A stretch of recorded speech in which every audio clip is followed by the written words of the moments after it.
Alright guys, welcome back to Days of Darkness, and finally, welcome to my review of Alien Covenant. This one starring Michael Fassbender, Catherine Waterston, and Danny McBride, and was directed by Ridley Scott.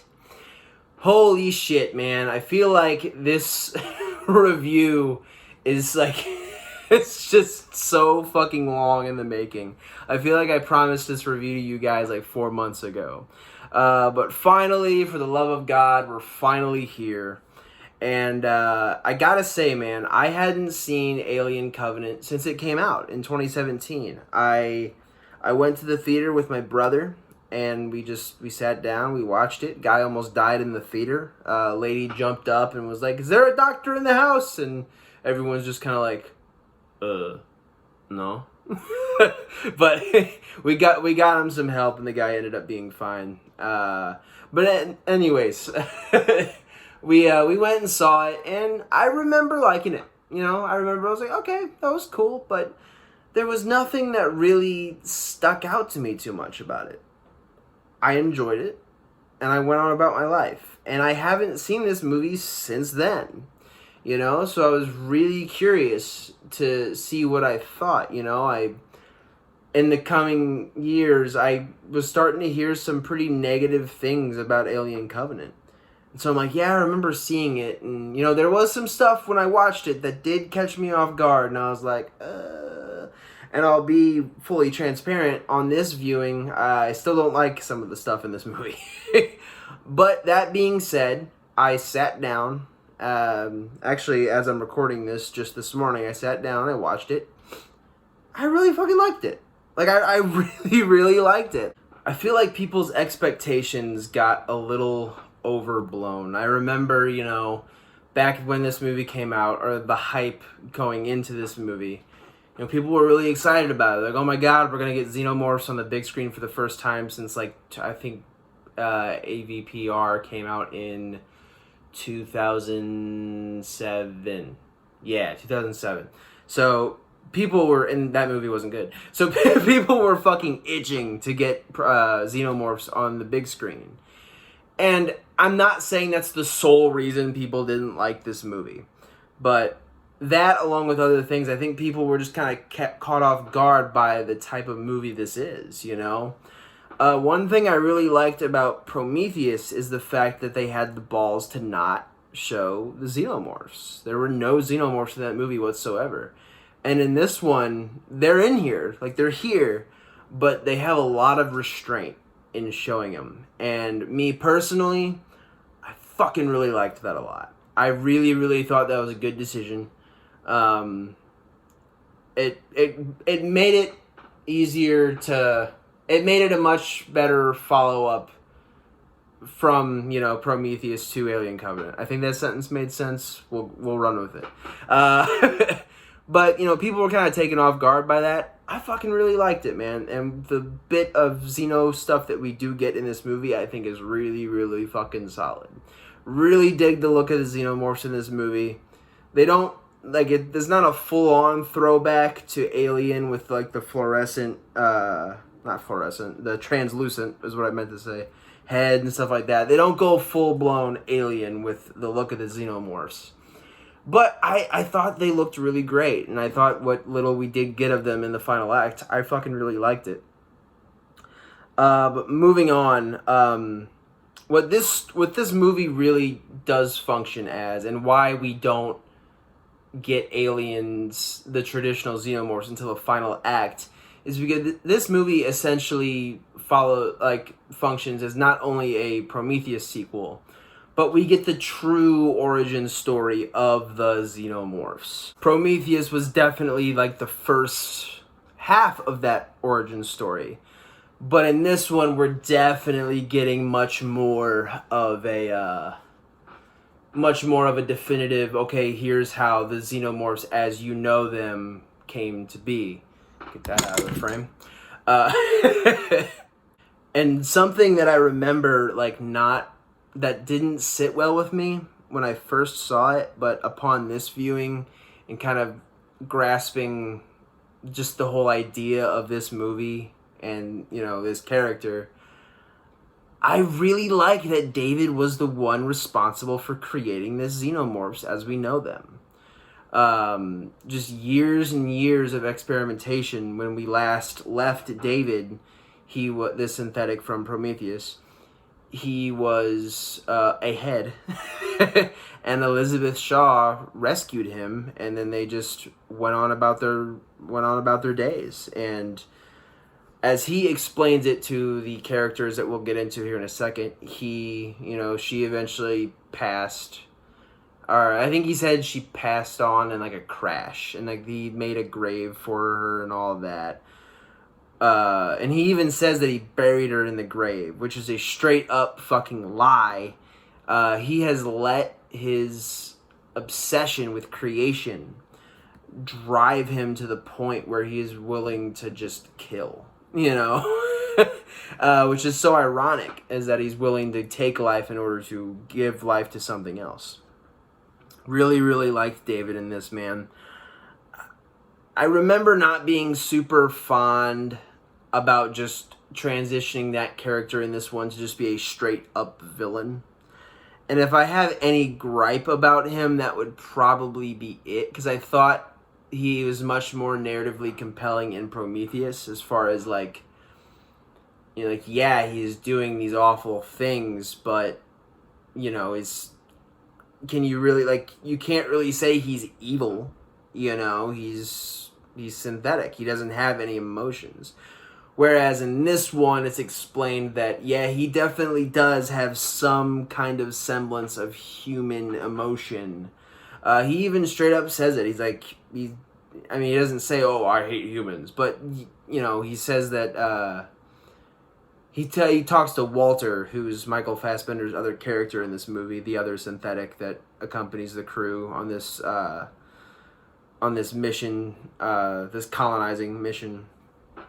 And he's explaining to him, he's like, why do you think they're trying to relocate? It's like they're grasping on to what little they have left. And he even just straight up says, they don't deserve to start again. Like, they're done. It's our time now, kind of thing. He's like, it's time for the next step in life, and they don't have any part in that. So David is not fond of humans whatsoever, and I love that he spends the 10 years that he is on this planet by himself, essentially, because he kills Elizabeth Shaw pretty early on, from what I can gather. In order to take the time he's taken to experiment, he creates the xenomorphs, and he spends all this time experimenting, and you see all these very macabre looking, I guess you can call it a lab of sorts, that he has made in this cave, and you see all these drawings and different, dissected, neomorph corpses and all this shit, which we'll get into neomorphs here in a second.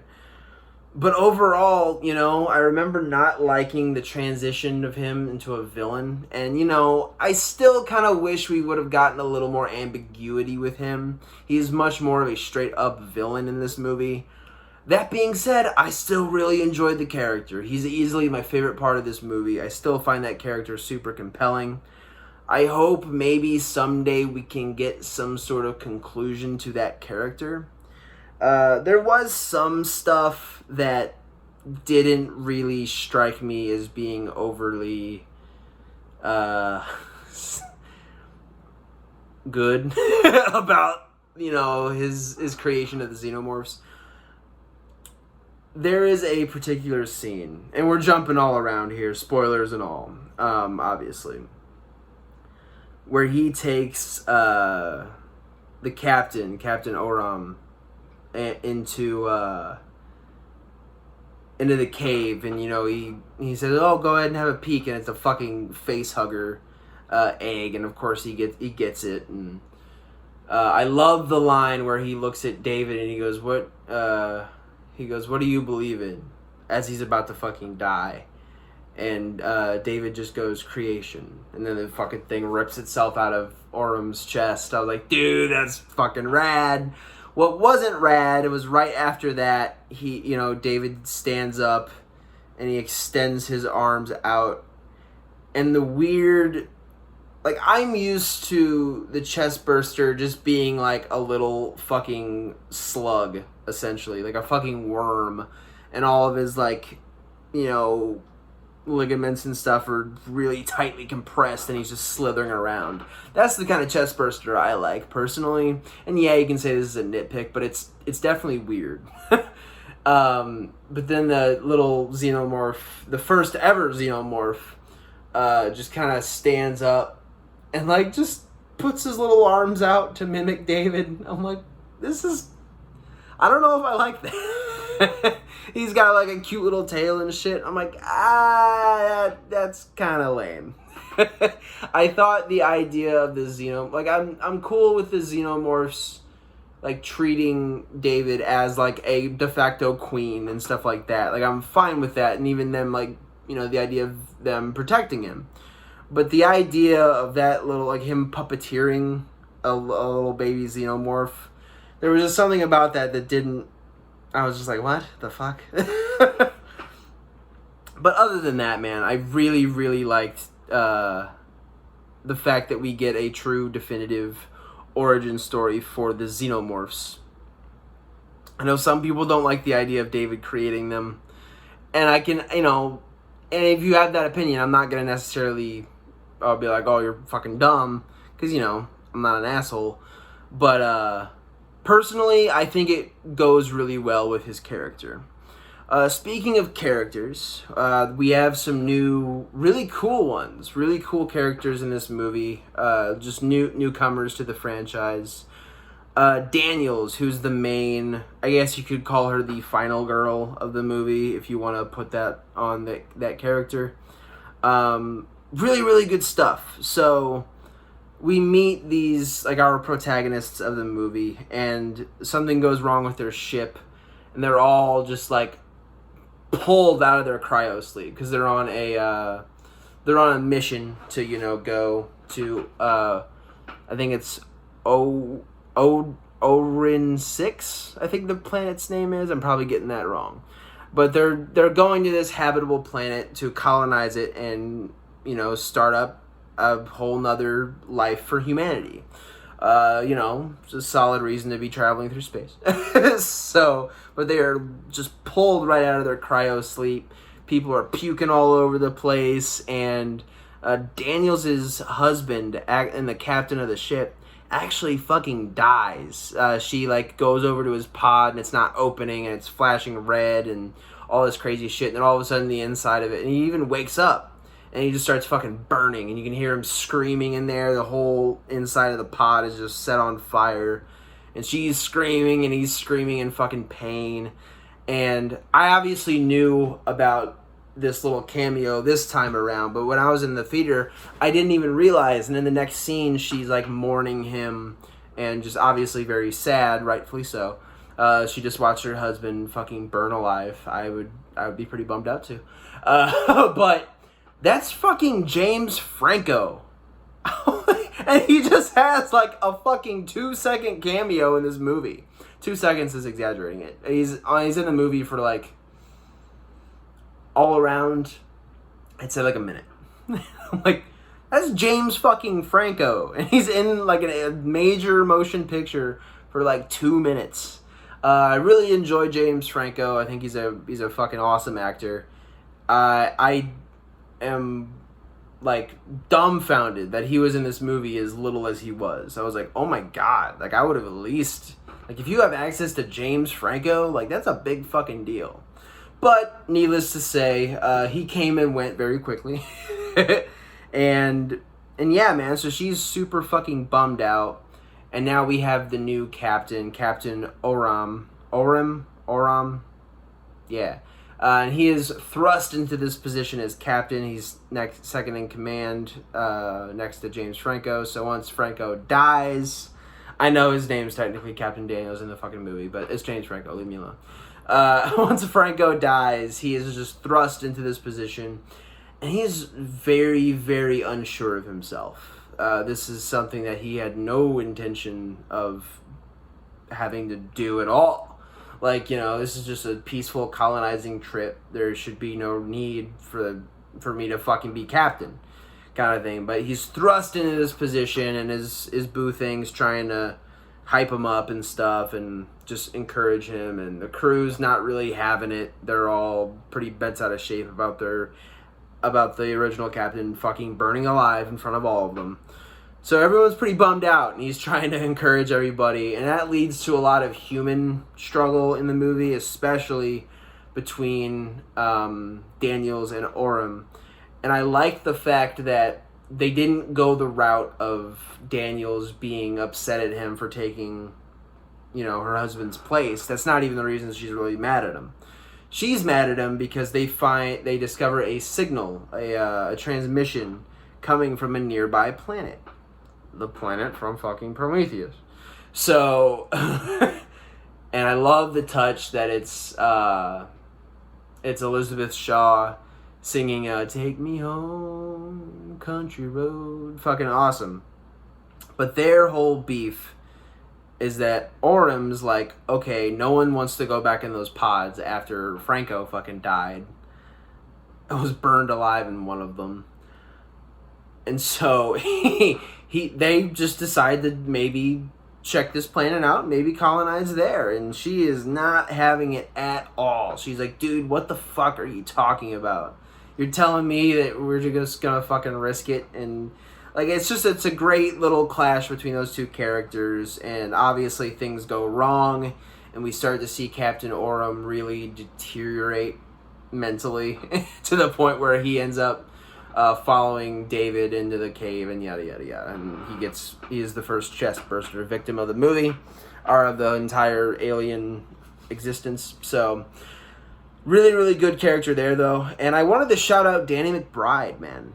Danny McBride, who plays Tennessee in this movie. Really, really cool stuff with him. He's not like the main character of the movie or anything like that, but he is one of the survivors, if you want to call them survivors.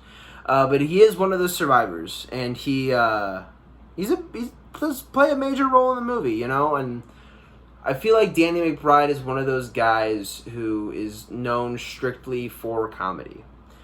And for me, especially what he would go on to do with Halloween and his contributions to that, this dude's a fucking horror guy, man. And you can tell that he's jazzed about being in a fucking alien movie. Gives a really, really good performance. His wife, in the movie, his wife dies. She gets blown up. And he's obviously pretty bummed out about that. And, like, there's a little side plot of... because he's still up in the actual Covenant ship.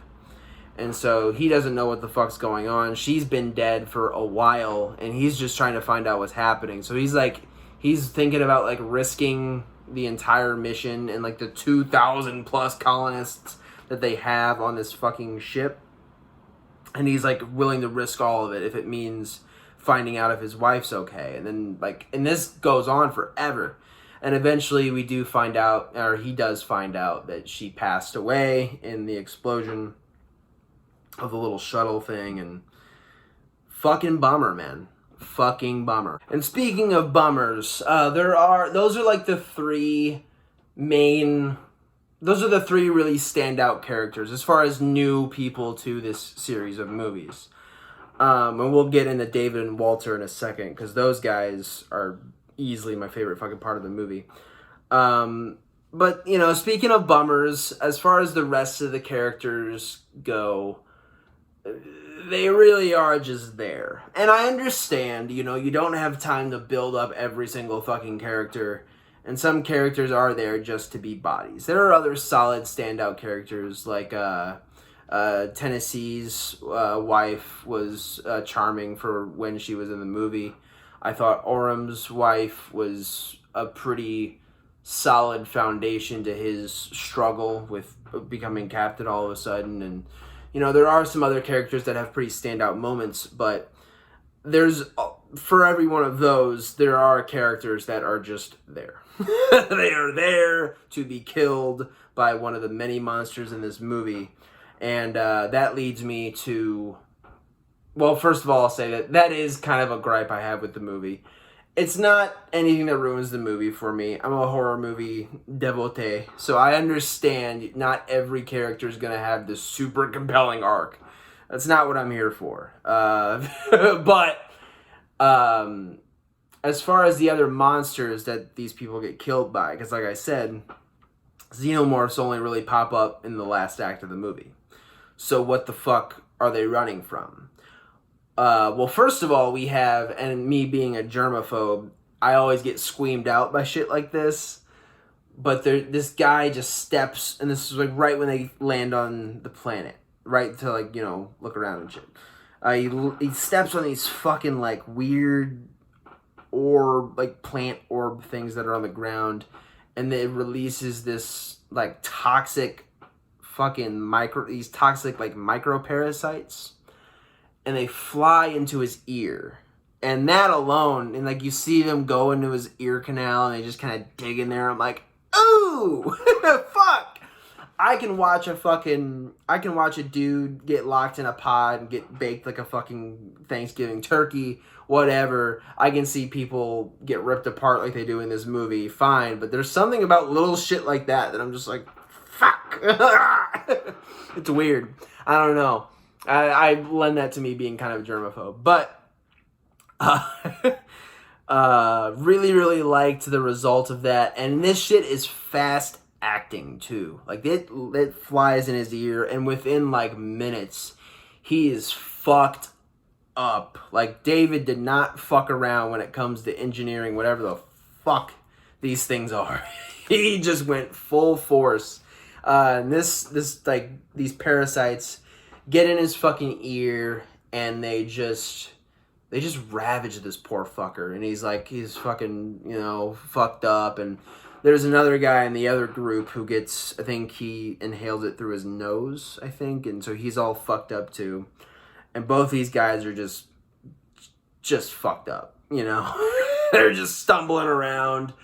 By the time this dude gets taken to the pod, and like the little transport pod that came from the Covenant, and then he's in the med bay, he is like stone cold fucking white.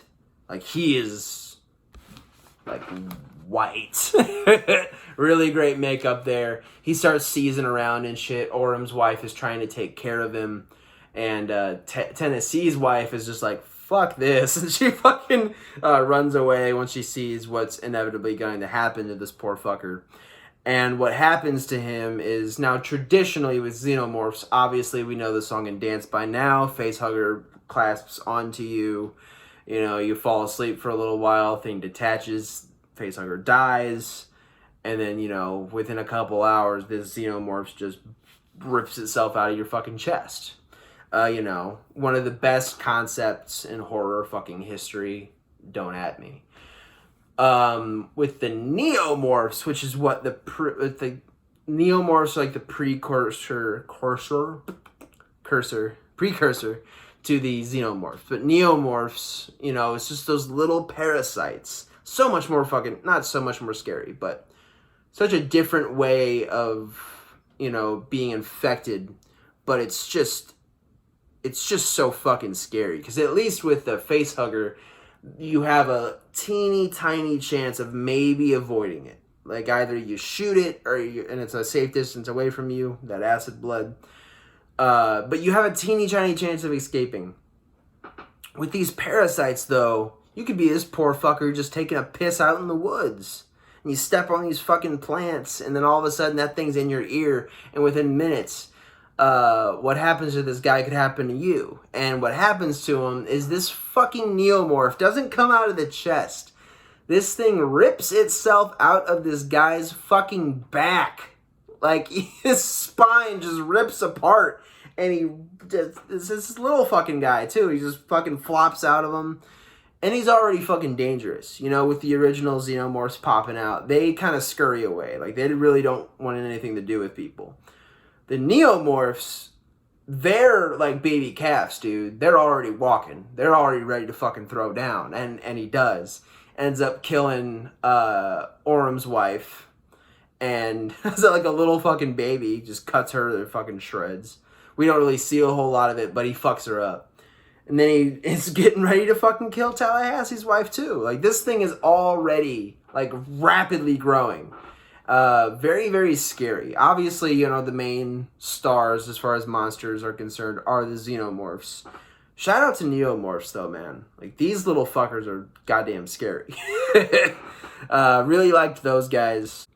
And I almost forgot, coming out of the back isn't even the only way they come out. Because the other guy got all fucked up from the little spore parasite things. He ends up, like, coughing up a bunch of blood, and that thing comes out of his fucking throat and out through his mouth and just hollows this guy's fucking neck out. I'm like, ah! Oh, dude, neomorphs are fucking rad. But moving on from the all the monster goodness, and as far as blood and guts are concerned, we'll get all into the blood and guts later on. Yeah, real solid shit here in fucking Alien Covenant. But moving away from the monsters, we gotta talk about the real monster in this movie, and that's fucking David, and kind of the Batman to his Joker, if you will, Walter. First of all, shout out to fucking Michael Fassbender, dude. Holy shit. Dude does not get enough credit for how goddamn talented he is. Oh my god, he does magnificent in this movie. He was awesome in Prometheus. And now he has to take on a role that is very... You could look at the Walter and David characters on paper and be like, okay, well, they're both synthetic. So, you know, but he does such a good job of making these two characters feel artificial in a sense, but completely different. You know, obviously on the surface, one is programmed with a British accent, being David, and the other, Walter, has a much more American accent. But it goes deeper than that, obviously, with the whole ideologies of both guys. Easily the most compelling parts of these movies. As much as I love the fucking alien shit and all the people getting ripped apart and all that. Like, and all that's fucking rad, don't get me wrong.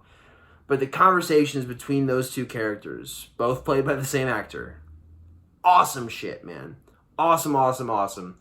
The scene where they go out to Elizabeth Shaw's basically fake fucking grave, and David's trying to convince Walter that he was in love with Elizabeth Shaw.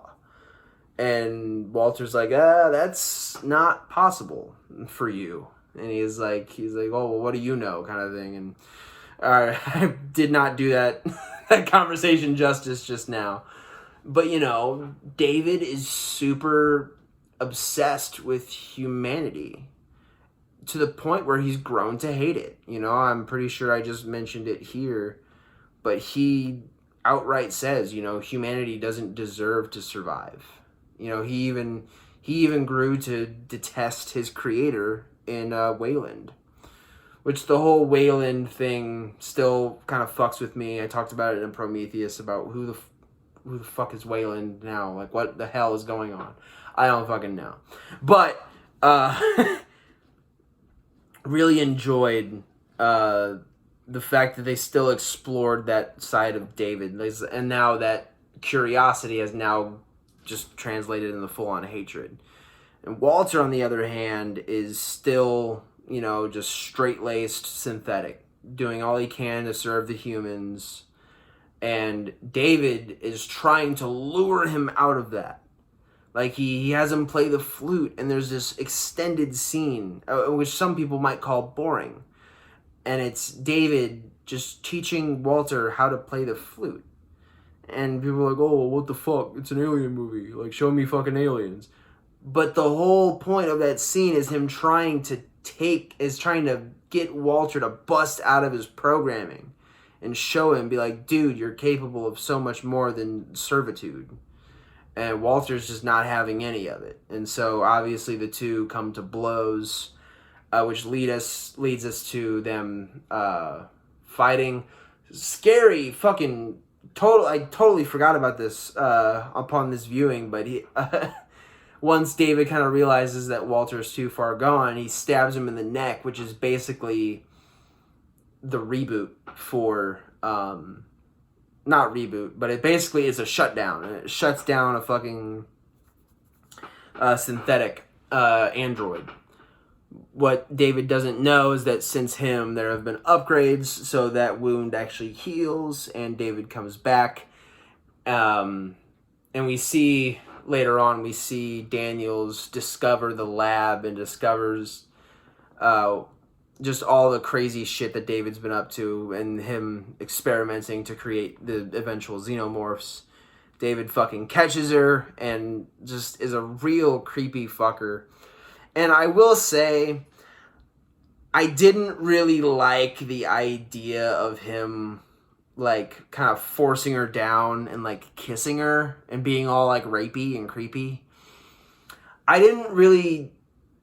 the David character has never really struck me as someone who wants to unsettle people. Like, that's not really his thing. He's not meant to be... Like, there are little scenes like that where they leaned a little too much into the, like, ooh, like, villain, like, creepy guy. They don't do it to the point where it's, like, bad, but they lean into it a little too much in certain little pockets of the movie. And that's probably the biggest offense.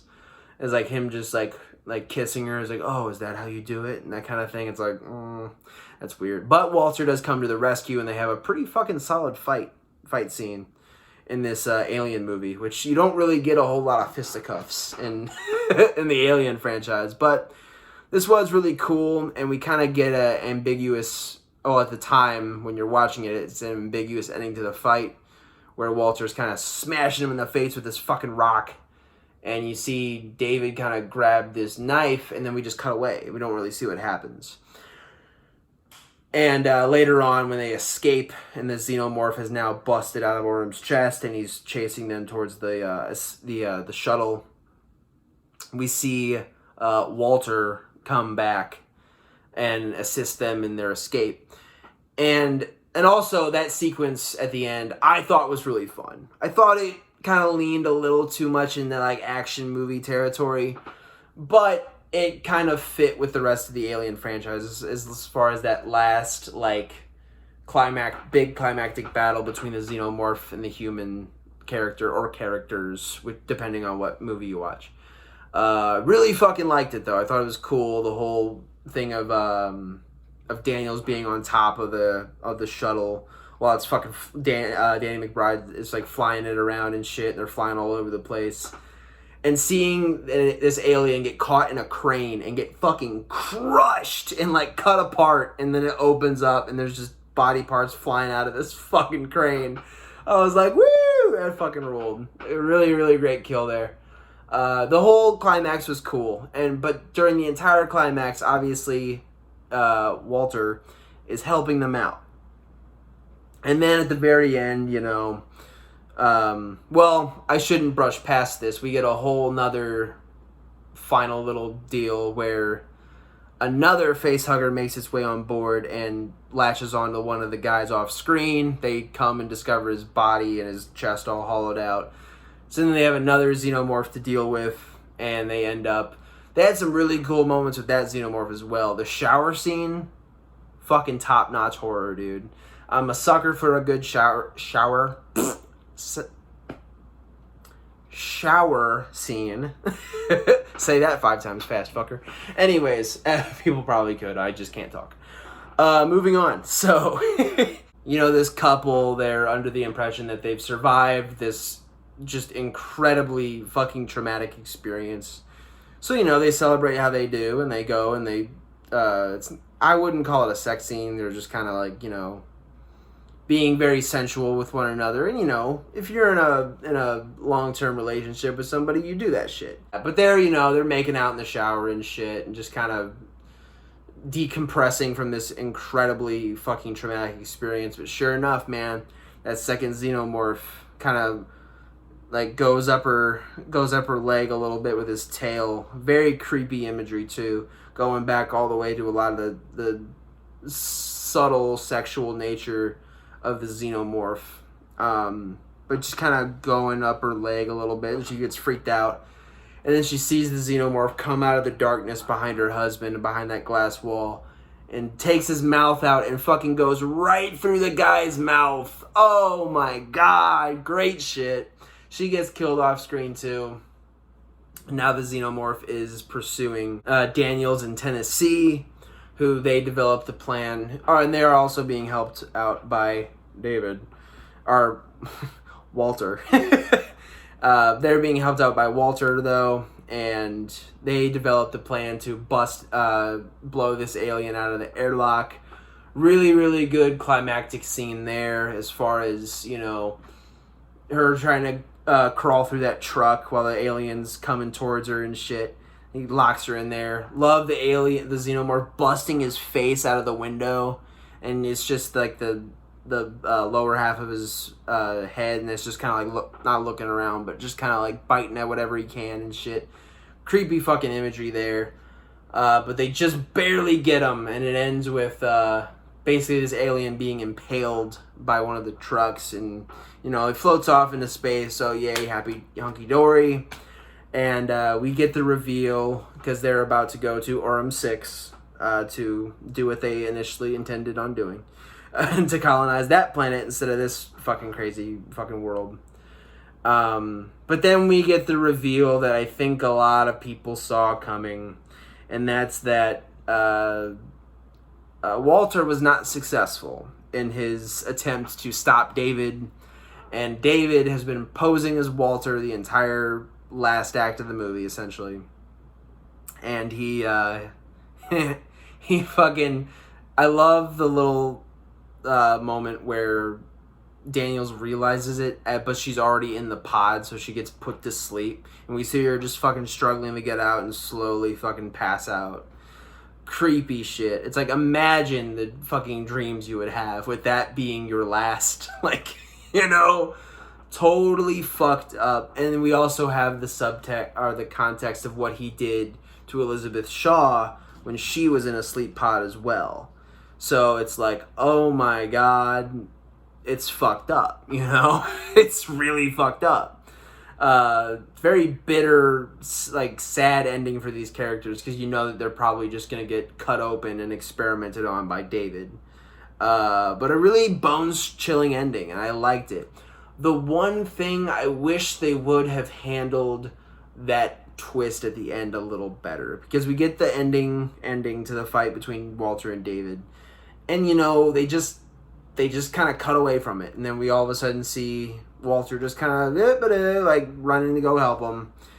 And I think everyone in the theater when I initially watched, I think everyone who sees this movie just kind of goes, oh yeah, that's not fucking Walter. Like, it's pretty obvious. And I'm not saying I know what you should have done. I don't fucking know. I'm not going to act like a genius.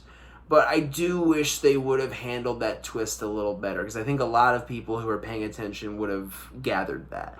Maybe I'm wrong. Maybe not everyone did. But yeah, man, that's Alien Covenant, dude.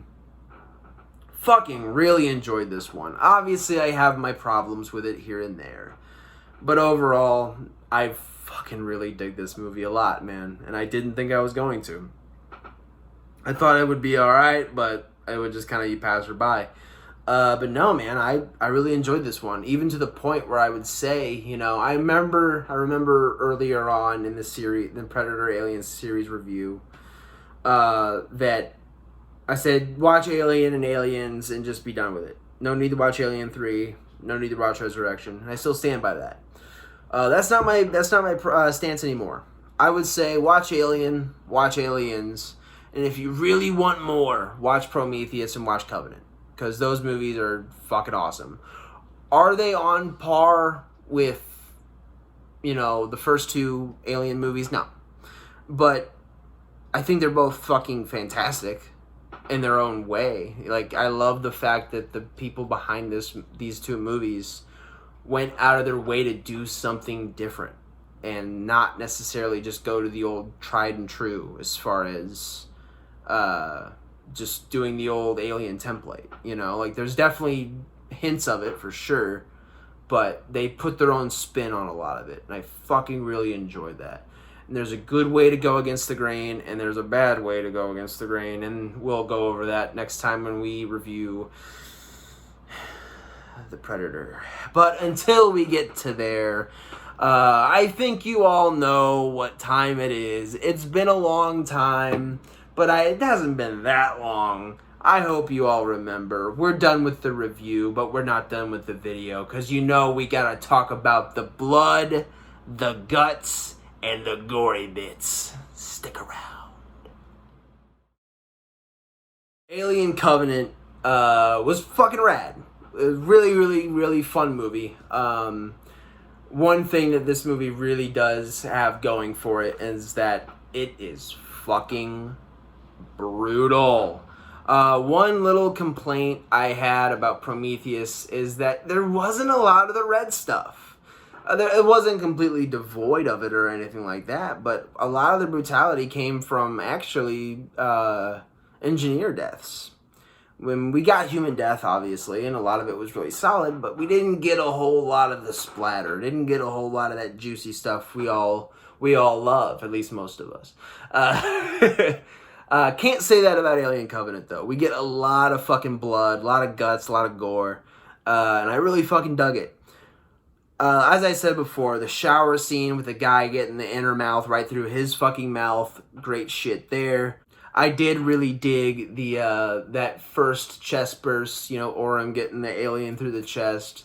Wasn't the best chest burst in the world, but I thought it was a really, really fucking fun scene, except for the alien doing that whole pantomime shit.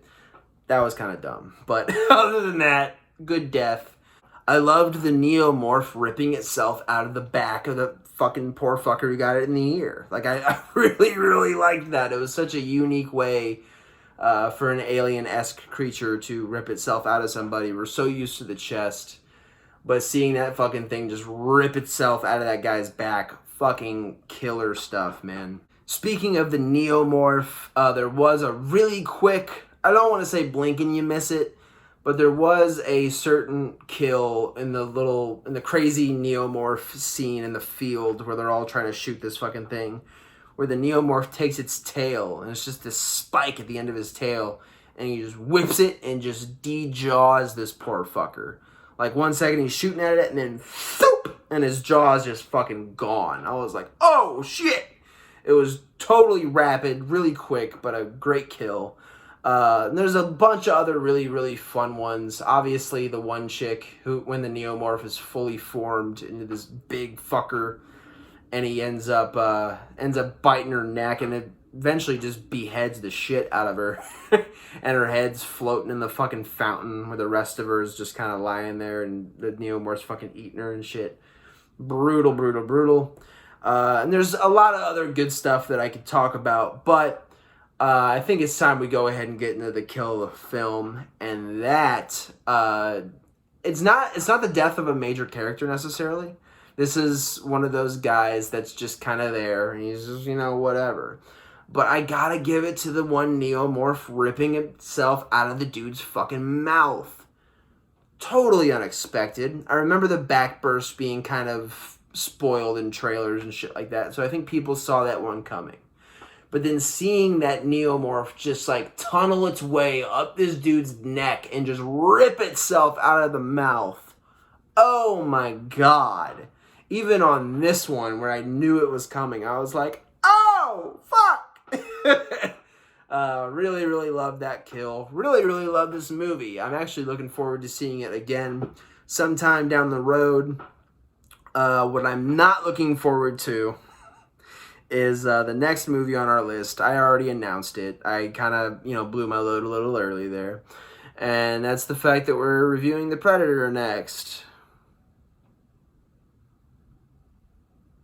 So we'll get there when we get there. I'm not going to fucking damper the mood right now. But yeah, guys, that'll do it for Alien Covenant. Absolutely, once you get done watching Prometheus, if you have the time, pop this one in right after, man. It's a great companion piece to Prometheus, and is an awesome entry in the Alien series, in my book. So, without further ado, guys, thank you, as always, for stopping by. Thank you for listening to me ramble and rave about fucking horror movies. And take care of each other, and keep watching horror. Alright, guys. Have a good day.